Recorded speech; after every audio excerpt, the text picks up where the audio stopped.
I'm going to be talking to Dr. Brendan Haley of the Energy Efficiency Canada about the annual energy efficiency scorecard. And it won't come as any surprise to you that BC and Quebec are 1 and 2. The oil producing provinces are 6th, 7th, 8th, 9th, and 10th. So welcome to the interview, Brendan. Pleasure to be here. Well, why don't we start off with an overview of the energy efficiency scorecard and exactly what it is, because I'm not sure if it's you're measuring the program efficiency or the existence of programs, or if there's actually some kind of a measurement of energy efficiency within the some econometric measure. Right. Yeah, it's an annual benchmarking of policy. So we look at implementation of policies, things like building codes, availability of financing programs, and then we also look at the outputs or performance of that policy. So we provide really the only place where you can look at the amount of energy savings that come from incentive programs. We look at outcomes like electric vehicle sales, the comprehensiveness of electric vehicle charging infrastructure, energy management systems and industry. So it's not looking at an economy-wide sort of energy intensity GDP metric. What we're really interested is those policy dynamics. So what has changed over the last year in terms of actual programs saved or implementation of new regulations or financing programs? Now, I understand why BC and Quebec are at the forefront. I mean, BC, where I live, has got a fairly comprehensive climate policy, Clean BC. Quebec is very aggressive in this field as well, and I think leads on EV adoption, or is a close second. What other kinds of policies are they putting in place that boost their scorecard? Right. The real reason BC keeps winning the scorecard is largely because of their building code policy. So BC is the first province to commit to a net zero energy ready code, which means essentially the new buildings must be so efficient they can easily supply their own energy. And now just recently they've gone even further and they've said all new buildings will now have to be zero carbon. And so they pioneered this idea of the step code, which is multiple performance steps to get up to that end point of a net zero compatible code. And no other province has done this. And actually, a lot of that responsibility is borne by the federal government, because the federal government publishes a model code. They were expected to publish a model code in 2020, which would be very much like BC's, but it's the end of 2021 and that code still isn't out yet. Well, that kind of surprised me. I mean, we've talked about nothing over the last couple of years, if not ever more, stringent federal policy. You'd think that this would be one that they'd be all over it.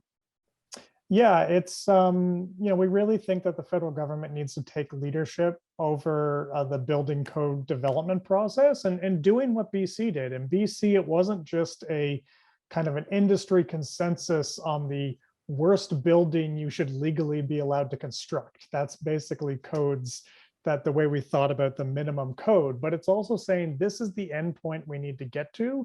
This endpoint will be regulated, and we're going to work to transform the market and to help builders to break down barriers, get the training they need, et cetera, to build to that level. And that's what the federal government needs to do.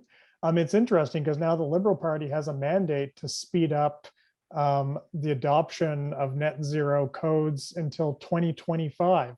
So they really want to accelerate this right now. And to do that, they need to publish that code as soon as possible. And then I think help the provinces, do all the market readiness work to adopt those codes. Right. Well, the Liberal Party is going to have to get in touch with the Prime Minister and have a chat with him. Yeah, I think so. Yeah, I mean, it's doable, but there's a crunch because this model code is delayed and Now there's a mandate to speed it up from what was a 2030 date to actually a 2025 date. So this should be top priority for the new government and its climate change plan, because it's, if we're in a hole, we should stop digging, right? And so why are we allowing new buildings to be energy inefficient and producing carbon emissions?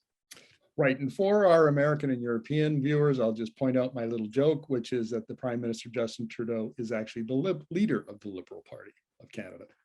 Anyway, so Brendan, how is it that what's Quebec doing that lands it in second place on the scorecard?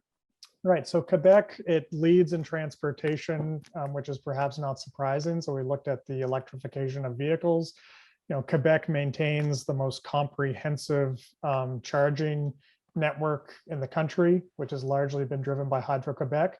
Quebec also does quite well on natural gas savings, and that's got a fair amount to do with very few residents in that province heating with natural gas and concentrating a lot of those savings on industry, large commercial buildings where things are quite cost effective.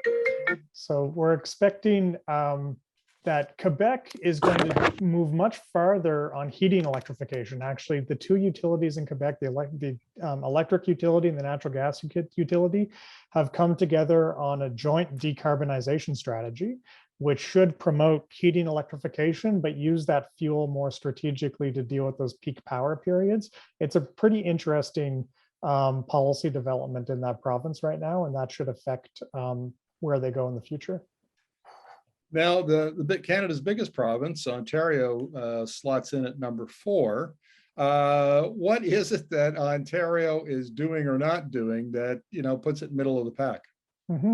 Ontario, has a strong legacy of energy efficiency leadership. So a lot of the reason they come in fourth on our scorecard is because of legacy policies. So, for instance, Ontario is the only place that makes energy reporting of large buildings mandatory.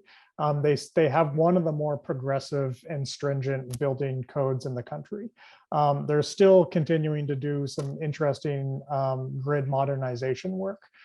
Even on program savings, they're middle of the pack, but that has been a dramatic decrease since the new government is elected, where that government essentially held natural gas savings constant and cut back significantly on our residential electricity programs. And that has a huge impact on the country because it's our largest province. So actually, we've seen a 38% decrease in annual energy savings from its peak in 2017. And that's largely explained by Ontario, as well as Alberta to some extent, canceling efficiency programs. Yeah, speaking of Alberta, Alberta comes in at number 7, and then the other 3 oil-producing provinces, Saskatchewan and I guess Manitoba and Newfoundland, Labrador, they round out the bottom. And it's if Alberta is any example for the other 3 provinces, they not much interest in energy efficiency. Yeah, I don't see why theoretically there needs to be a correlation there with oil producing regions. Actually, there's a lot of energy savings in big industries like that. I mean, the main thing is that a new government canceled Energy Efficiency Alberta. So back in 2018, Alberta actually was saving about 1% of sales annually. They're now down to 0.1% of sales. So, but where we do see some continued leadership in Alberta is at the municipal level. The previous government implemented PACE financing, so where you can pay for energy upgrades through your property tax bill, and we now see municipalities moving forward with that. Edmonton has benchmarking programs. Edmonton actually surprisingly has the largest electrification of its bus fleet in the country right now. So if you want to look for some good news stories in Alberta, you need to look locally. Exactly. Well, Brendan, thank you very much for this. Really appreciate your insights. Thanks. Pleasure to chat with you.